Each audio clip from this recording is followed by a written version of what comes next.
Devil যতদিন শেষ না হবে ততদিন পর্যন্ত অপারেশন ডেভিল হান্ট চলবে বলে জানিয়েছেন স্বরাষ্ট্র উপদেষ্টা লেফটেন্যান্ট জেনারেল অবসরপ্রাপ্ত মোহাম্মদ জাহাঙ্গীর আলম চৌধুরী।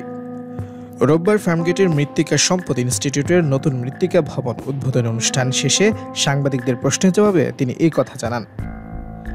স্বরাষ্ট্র উপদেষ্টা বলেন, যারা দেশকে অস্থিতিশীল করবে তাদের টার্গেট করে ডেভিল হান্ট অপারেশন চলবে।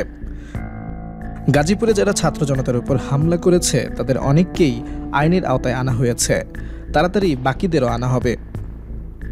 পুলিশের ঊর্ধ্বতন 5 কর্মকর্তাকে গ্রেপ্তার প্রসঙ্গে উপদেষ্টা বলেন, যাদের গ্রেপ্তার করা হয়েছে তাদের অপরাধ দেশবাসীর জানা আছে। এর আগে শুক্রবার রাতে গাজীপুরে ছাত্র জনতার উপর সন্ত্রাসী হামলার ঘটনা ঘটে।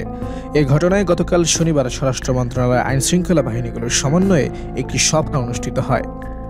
সবাই সংশ্লিষ্ট এলাকার আইনশৃঙ্খলা পরিস্থিতি স্বাভাবিক রাখার লক্ষ্যে ও সন্ত্রাসীদের আইনের আওতায় আনতে যৌথ বাহিনীর সমন্বয়ে অপারেশন ডেভিল হান্ট পরিচালনার সিদ্ধান্ত নেওয়া হয়। আর গতকাল থেকে গাজীপুর এলাকা সহ সারা দেশে এ অভিযান শুরু হয়েছে এবং তা চলমান রয়েছে।